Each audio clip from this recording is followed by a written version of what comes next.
Hi, this is Carrie Brownstein. This is DJ Premier. This is Darren Aronofsky. You got the RZA right here. Rose McGowan. Radiohead. Aisha Tyler. Tribe Called Quest. Fred Armisen. Prince Paul. Javier Munoz. Seth Meyers. Frankie Cosmos. Flying Lotus. Hi, we're Chaim, and you're listening to the Talkhouse Podcast.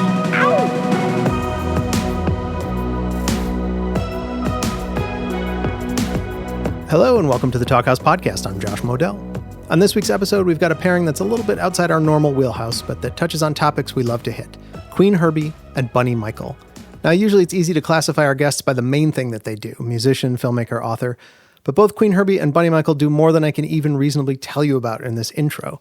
Each hosts a podcast, each has earned huge followings on social media, and each makes music. Herby started her career as part of the duo Carmen, as you'll hear. Instant YouTube fame greeted their fun cover songs, and they ended up on Ellen and Saturday Night Live, and in what turned out to be a not that fun major label deal.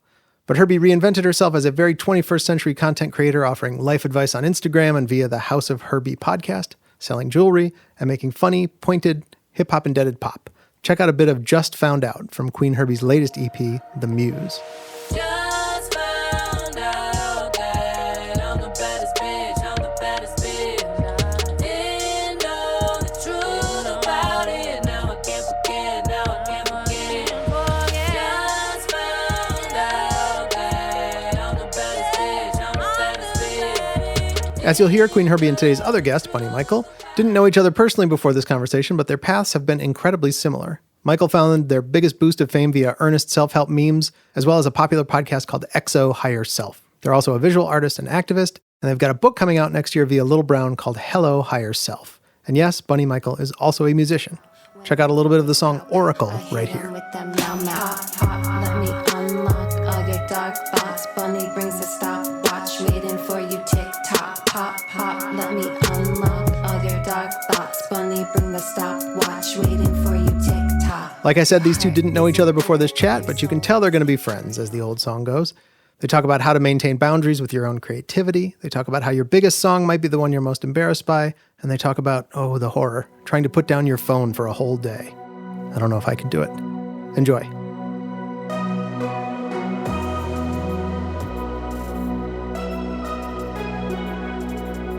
Oh my goodness. Finally, I get to meet you, the legend. Oh my gosh, what? How did we find each other? I don't even know. I need to know this. Probably because we're doing very similar things in a lot of ways. Different, but very similar. I don't know. We start with you talking about how you got started with your music and your spiritual stuff and everything, because I don't know your backstory. This is so great. So basically, those that are listening, Bunny and I know of each other and have been equally entranced by each other's work, but we don't really know the histories. Like, how did we even get here? Which is so fitting for today's topic, like spirituality and music, because once you become like a woo-woo bitch, you realize that things are always happening this way. Like the synchronicity of life just is awe-inspiring. And the fact that I didn't know about you until recently is infuriating, but also like perfect. It's just so wild. But again, like you said, it's always the right timing. Always.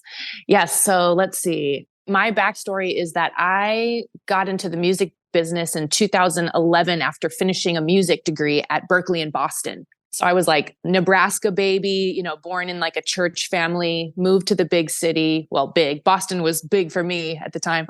Finished music school. My boyfriend and I at the time blew up on YouTube. It like went viral overnight. No PR, no support, no label, nothing. And of course, the next week we were on Ellen and taking all the label meetings, and it was crazy. It was a whirlwind 5 years. So you're looking at like a surviving label artist. Okay. That then left the label to go independent, which is when my spiritual journey began, because I was really trying to find myself at like 27, 28, Saturn return vibes. Yeah. And so Qveen Herby was like the result of all of that trauma and adventure and learning. And it's even been a journey since then. We did a bunch of EPs. I say we because I'm still with my partner, Nick. Shout out to Jedi Nick, who stuck with, he was in Carmen with me.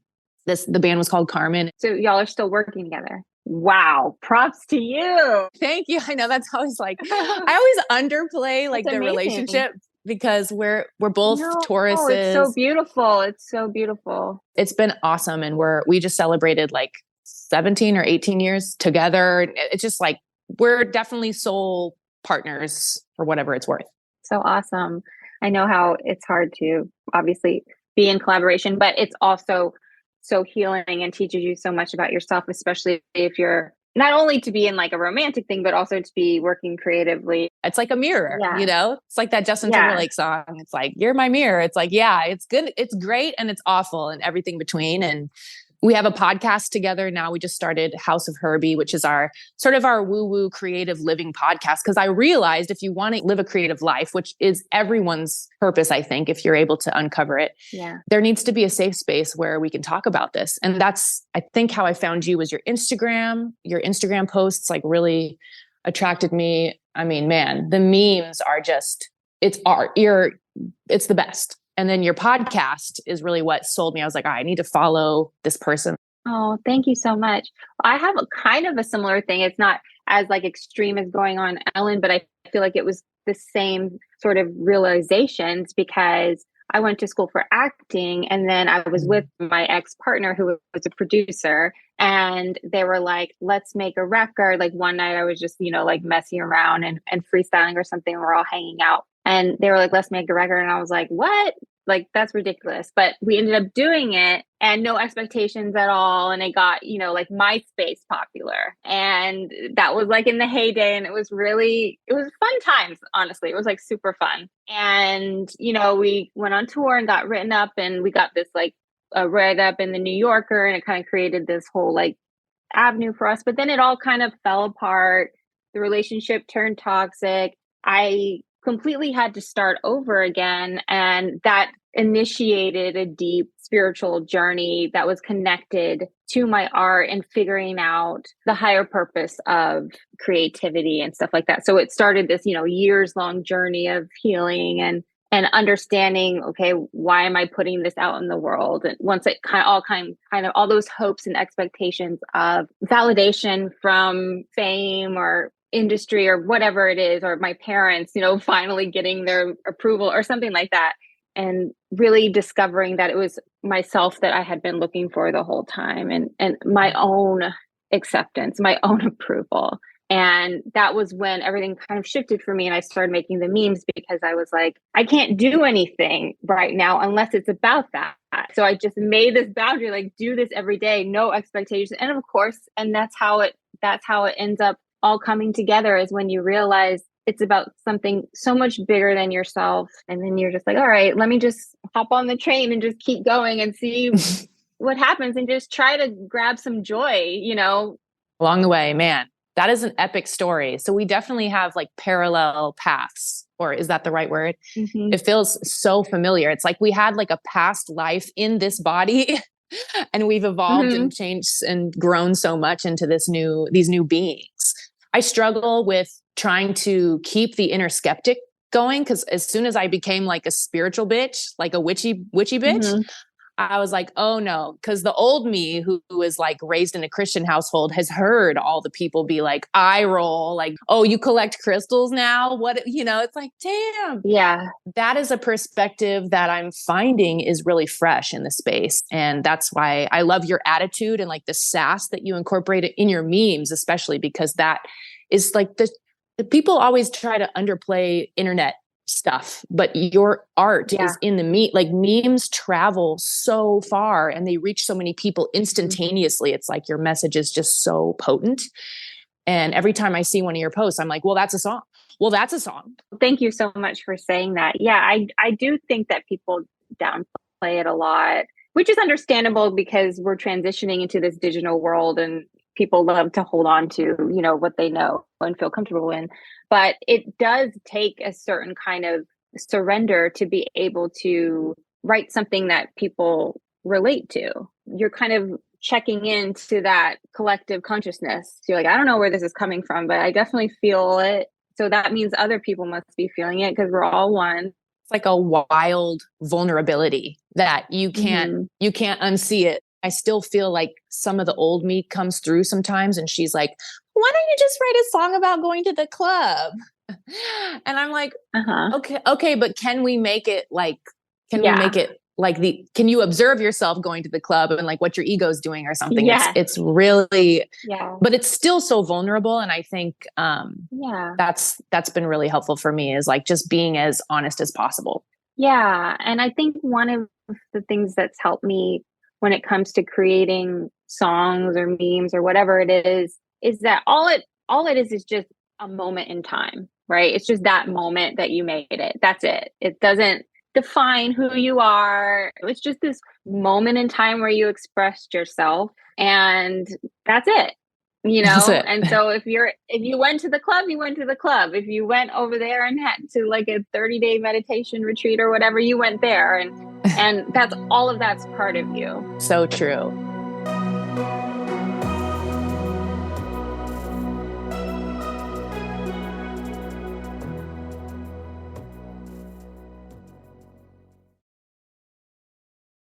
So what was your old music about, like topic wise, in comparison to your new? I've just listened to your new project, by the way, which is gorgeous. Oh, thank you. I'm trying to think of my favorite track. Is it called Oracle? Oracle. Woo, that beat is crazy.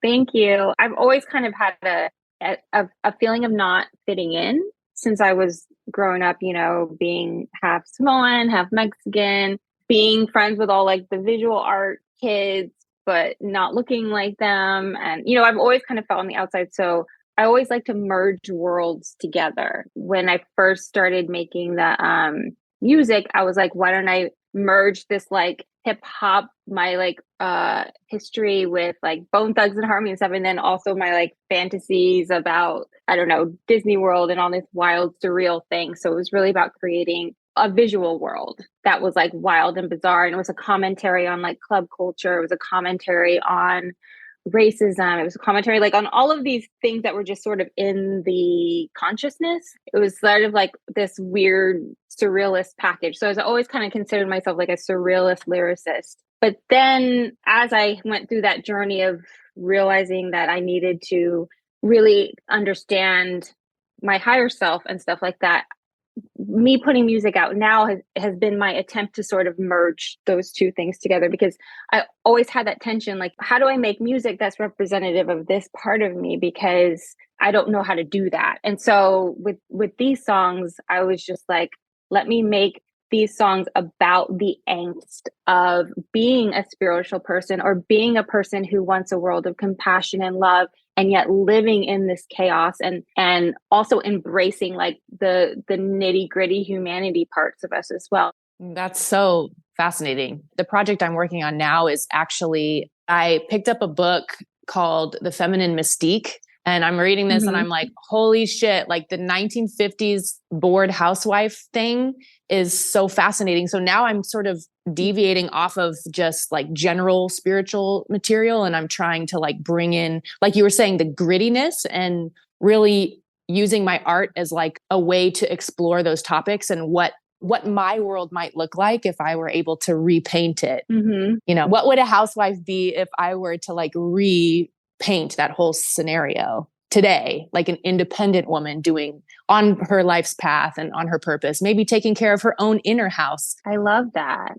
And one thing that's great about being able and privileged enough to make art is that it just grows with you, and you can change and you can experiment, you can do different things. And I think that can be scary, especially if you're somebody who has received some kind of acclaim or attention for doing a certain thing. You can get really scared of losing those fans or losing that kind of whatever it is. But then you're also like, I gotta grow, I gotta change.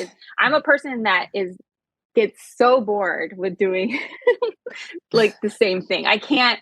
It's so funny because I've been trying to even come up with like this is so boring, but like logo graphic vibes for like my brand. And I work with like this graphic designer, pay them a bunch of money and make this thing. I was bored with it in like a month and threw it out the window. Like I can't stick with the same thing. But that's just, how my brain works.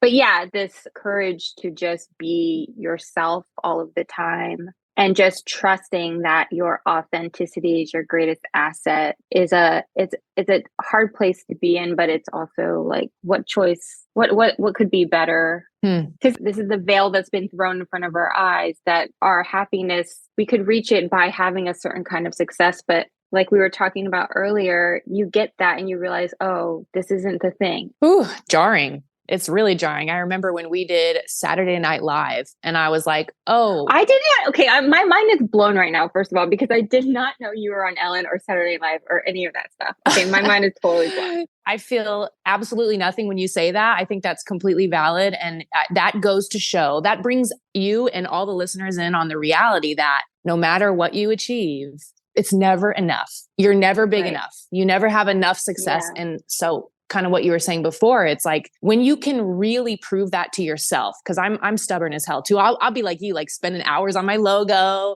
I was like, no, make an eyewear collection. Like I'm making jewelry. It's like, damn, I drive my team crazy and we're fully independent. Are you also independent? Yes. Mm-hmm. Okay. Yeah. Amazing. So you get it. And probably a lot of listeners of this podcast know that indie life is real, but your definition of success, that's kind of been our focus this year. Like you have to decide what it is you actually want. It's way easier said than done because you're going to get it. If you focus on it and you get your mind and your heart coherence together and you're like vibrating at the right and you're meditating and all these eye rolls, it's like, okay, eventually you are going to get it, but then what? And so that's what I remember feeling on Saturday Night Live. And then in the car ride, the limo ride to the after party where I talked to my parents and they were still very disappointed in me. It was like there wasn't, probably also because they, they're kind of the story on that is they're still very much like Christian, religious minded folks. And so what I do for them is it doesn't make sense, but over time, it does heal. You eventually have a mutual understanding and respect for each other. But it was that night that I was like, okay, maybe this is not what I want. Maybe I put my ladder on the wrong building. Maybe I need to put my ladder up on that building over there and get what I want, which might be jewelry. It might be graphic design. It might be something else. So that's been a big part of the spiritual journey. It's never been just music for me, just because the industry itself is also very toxic. I mean, every industry is, but music is especially strange. It's funny because even being somebody who has a lot of followers on social media or something, you're always having to kind of check yourself as to what expectation am I putting on this? Like, what is the intention behind this? Like, what do I think this is going to give me? Because it's not going to do the thing that you think you hope it's going to do, because that's not actually what you're looking for. And I talk about this on my podcast too, about, people getting to middle age or even older and then being like, whoa, I got to go on this journey and find myself. Well, you've been there the whole time. So do we want to wait are we going to wait and believe ourselves are somewhere over there? And it's always a future moment. It's never right now. It can never be, this moment could never be enough. And that's sort of what we've all been taught, is the pursuit of success, to be constantly dissatisfied with the present situation and to be chasing. And so as artists, that can be such a sad place to be in, because your art is so sacred, and yet the relationship becomes so toxic because you're using it. It's sort of like a relationship to any other thing, like even a relationship with a person. When you look to that person to complete you, when you look to your art to complete you, what ends up happening is you're putting so much pressure on it that it becomes this really toxic relationship. And what do you expect to happen in that relationship when you're being abusive towards it? Like treat it, you like love it. It's like this whole organic thing you created. And anyway, that's sort of what I've been trying to realize getting older, and especially this year in 2023, because 2022, I was writing a book and it was very hard. The hardest thing I've ever done in terms of creativity and stuff. And it was about, my past and healing, all this stuff. So I had to interview my parents and my family and dig up all of this stuff. And I felt so under pressure by the deadline. And I had just moved upstate. And so I was really isolated and writing. And it was like, there was no way to get away from it. It was like, I have to do it. There's no way out. Right. And so when I finished and I got into this new year, I was like, my biggest goal for this year is simply to just let myself feel joy. Like to just wake up in the morning and be like, I'm going to let myself enjoy today. I'm just going to let myself do it. And wow. That'd be it. We can go ahead and end the podcast now, Josh. This is everything you need to know. Just kidding. I'm kidding. That's such an epic, man. See, we could just transcribe that and that's a book. It's so, with all of this juicy gems of knowledge, what do we do with this? How do we transform a toxic industry? I guess we have to let it go and know that just us focusing on our joy is enough and that we're not going to fix it. That was also something really, really helpful for me to learn is, like I have friends who coach me on different things and they're like, Qveen, you're not going to fix that. I'm like, oh, damn, thanks. I'm such a Taurus. I'm like, yes, I'm going to work hard and I'm going to do all these things and I'm going to change the world. And it's like, well, you also don't have to. You could just focus on your joy and then create like this energy field around you that is so beautiful that it affects everyone you come in contact with. And you do that. You do that. We both do that every day on the internet. And the internet, oh my God, let's talk about the internet for a second. What an incredible tool and such a dangerous weapon. Yeah, I know. Like, how are you emotionally handling the pressure to be constantly creating on social media? Because we all know we feel like we have to post something almost every single day. You just feel like you have to. That's what people expect. And, you want to keep growing. You want to be responsible. You're trying to build, and you're a hard worker and you love it. But then it's just like, what am I doing? How do you maintain? Still trying to figure that out, Bunny. It's like a humiliation that's so deep on days when you don't have the stamina for it. We've begun, I say we again, because my partner, Nick, and I are just like, we kind of uncovered a hack that I could share because I think it's relevant to this conversation, but social media is a fucking disaster. It's so difficult. And it's like the only thing we fight about. Two bulls just in this we live in this one room loft, like apartment, and like you got a tripod and your iPhones and you're just like, what are we making today for 1 million people? It's so much pressure. Yeah.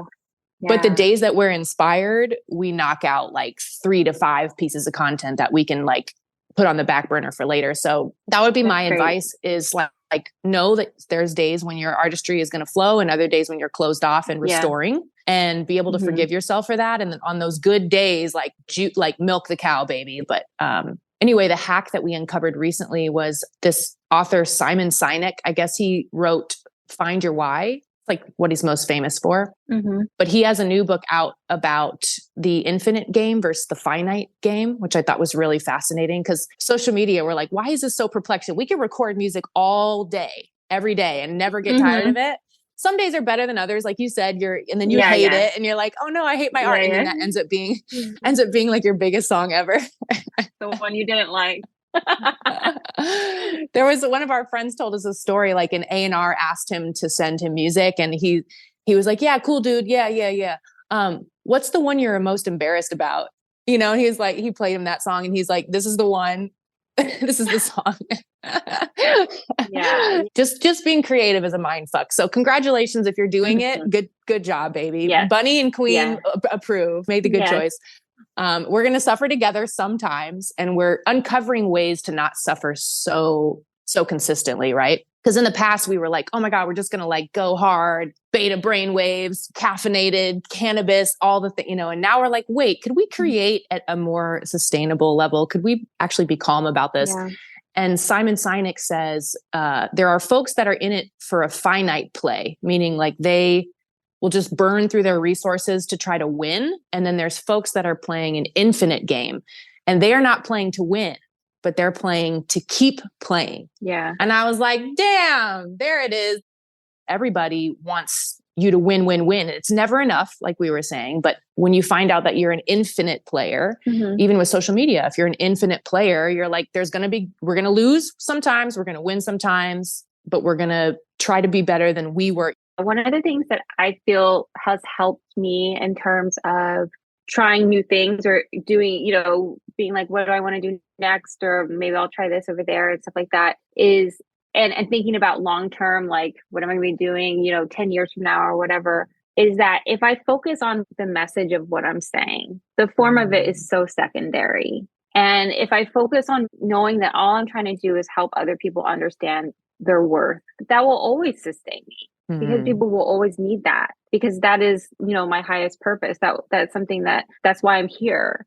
You could have never thought that memes would be the catalyst for me to have my own career and be self, employed and stuff like that. I never would have thought. And so it's like, as long as you're focusing on what you're trying to say, then you're good. Wow. That is so bomb. I want to write it down, but I want to just like keep eye contact with you. We're looking at each other on video because it's so engaging.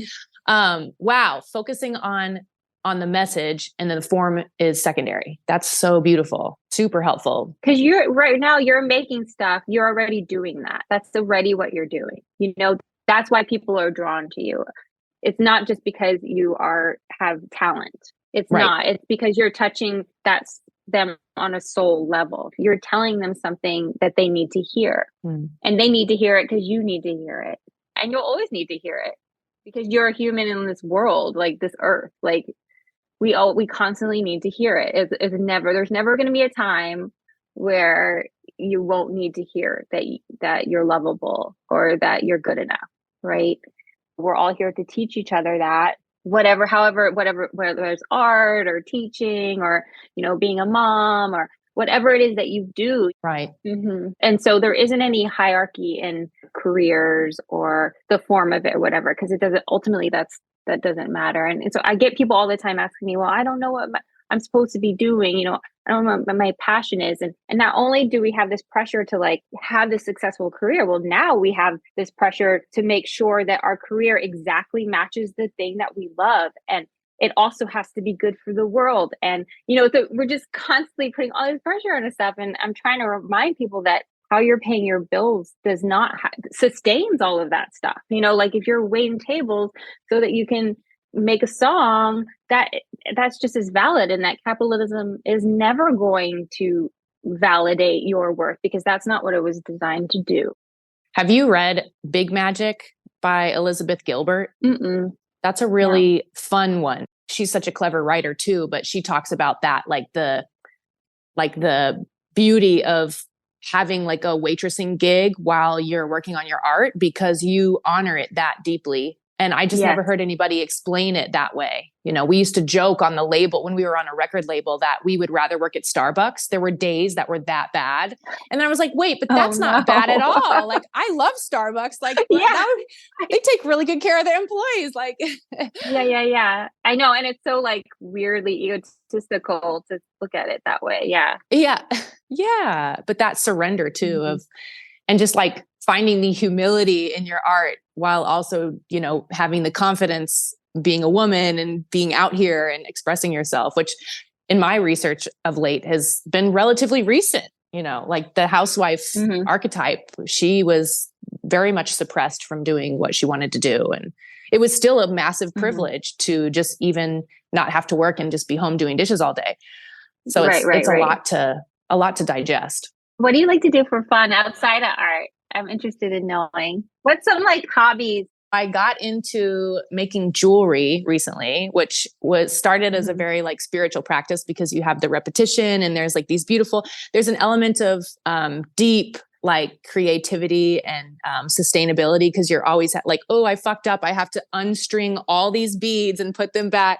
And I love hand making jewelry because I realized in the space there wasn't anything that I was specifically looking for, and I got really into it. And then I turned it into a job by making necklaces themed after my songs and selling them on my website, which is, it's still sustainable for now because I only make a few, but that's been really fun because it's also very satisfying. If you feel like social media has got you down and, you know, you've got good weeks and bad weeks and whatever, you can still get some necklaces done and wear them and feel fabulous. So I do love crafty shit. I'm a crafty bitch. I want to learn how to make my own skincare, like soap and shit.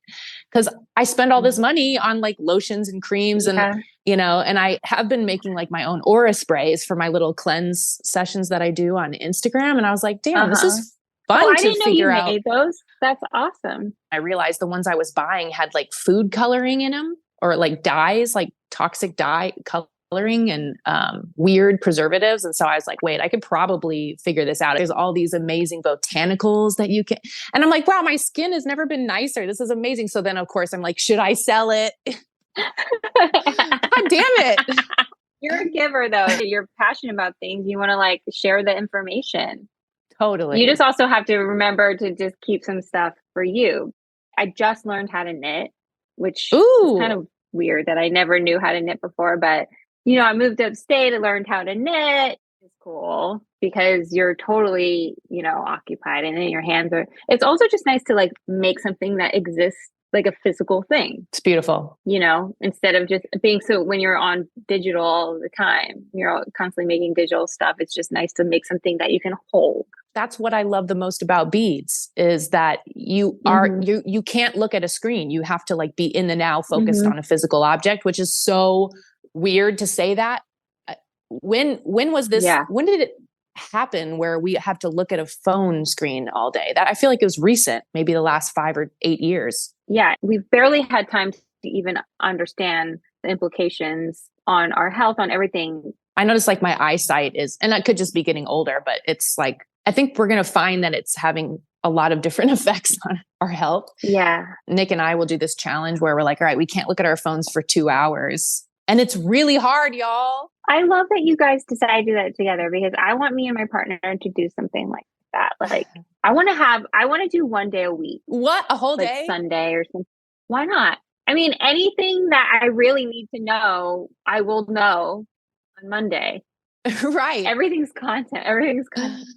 Oh, and by the way, when you're out having fun or on vacation, you better be storing all of that, by the way. It's just so... It is insane. So wild. So really what we could do is make a handbook for spiritual witchy folk that want to have a sustainable and joyful life. That's really what we're talking about. There needs to be like a list of life hacks for this new, because everything's changing so fast too. Do you feel this, Bunny? It's like, I feel like even last week with the eclipse or whatever, it was like something happened or there was so much energy. Yeah. My body was hot. It started getting hotter in LA. And I know, I know they've done like science graphs of like how technology is about to like hit the bell curve. I don't know if I can handle any like of a faster evolution. This is very quick. That's what I'm saying. Like having days where you unplug. And I know this seems like so like obviously, yes. And I know that other musicians and people that are listening to this and who make music also feel pressure because that's what everybody's telling them they have to do. Put their stuff on social media, like they have to do it. They have to do it. They have to do it. And when people ask me about it, I'm like, you don't have to do it. You do not have to do it, you know? And if you do decide to do it, you need to have the best boundaries.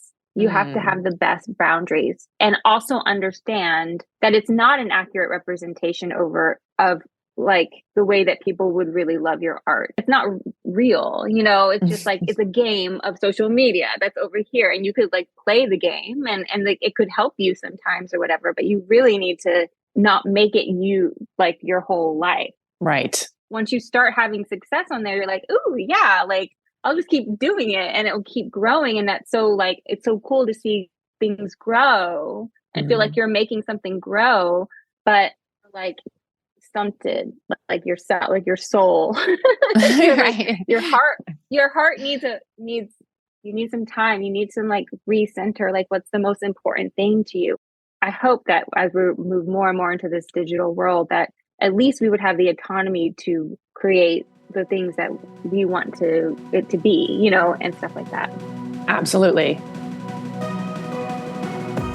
Thanks for listening to the Talkhouse Podcast, and thanks to Qveen Herby and Bunny Michael for chatting. If you liked what you heard, please follow Talkhouse on your favorite podcasting platform and check out all the sweet goodness at talkhouse.com. This episode was produced by Myron Kaplan, and the Talkhouse theme is composed and performed by The Range. See you next time.